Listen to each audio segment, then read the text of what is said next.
আমরা দেখেছি চরমোনাই ইসলামিক দল তারা কিন্তু নির্বাচনে গিয়েছে, তাদের সাথে যে সময় দাঁত ভেঙে দিয়েছে সিটি কর্পোরেশন নির্বাচনে, এই বলছে আর যাব না। যে 2024 সালের 7ই জানুয়ারিতে যারা নির্বাচনে গিয়েছে তাদের প্রত্যেককেই এই দল হিসেবে নিষিদ্ধ করা উচিত, নির্বাচনে কোনোভাবে আসতে দেওয়া উচিত না। নতুন বাংলাদেশ হয়েছিল এবং যে ফ্যাসিস্টকে কখনো বিতাড়িত করার সম্ভাবনাই ছিল না, বিতাড়িত হয়েছে। ভুক্তভোগীরাই একমাত্র জানে যে সমস্যা কি। আমি 3 বার আয়না ঘরে গিয়েছি, যেটা আমরা ওই সময় বলতাম ডিজিএফআই।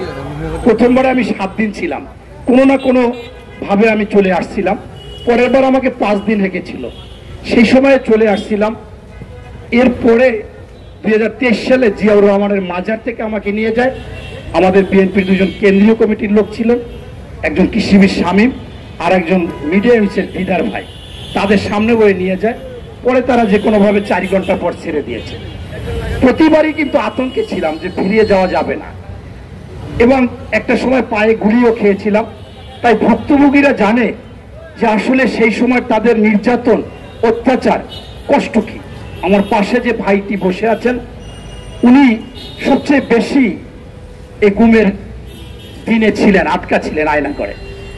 এটা তো আয়নাগর তো আসলে না, আপনারা নাম দিয়েছেন সাংবাদিকরা, এটা তো আসলে নির্যাতিত একটা সেল। এখন আজকে আমাদের যে বিষয়টি দেখলাম, আমি স্পষ্টভাবে মনে করি যে 2024 সালের 7ই জানুয়ারিতে যারা নির্বাচনে গিয়েছে তাদের প্রত্যেককেই এই দল হিসেবে নিষিদ্ধ করা উচিত, নির্বাচনে কোনোভাবে আসতে দেওয়া উচিত না। কারণ তারা ওই ফ্যাসিস্ট, ওই স্বৈরাচার, ওই যারা আইনকে তোয়াক্কা করতো না, এই কোট সেই কোটকে পেডিকোট বেরিয়েছিলেন এবং সকল সংস্থাকে তাদের মানদণ্ড, মেরুদণ্ড ভেঙে দিয়েছিলেন। ভেঙে দিয়ে তারা যা কিছু করতো সেইটাই বাস্তবায়ন হতো। এই জন্য তিনি গর্ব করে বলতেন যে হাসিনা কখনো পালায় না। এখন পালিয়ে গিয়েছে কাদের জন্য? এই সহজ সরল যারা দেশের মানুষের চিন্তা করেছেন, এই উনি দেশপ্রেমিক সেনাবাহিনী ওনারা চিন্তা করেছেন, করার কারণে তারা যখন একেবারে সম্মুখ ভাগে গিয়েছেন। কিন্তু রাজনৈতিক লিডাররা কিন্তু এরকম যেতে পারেনি।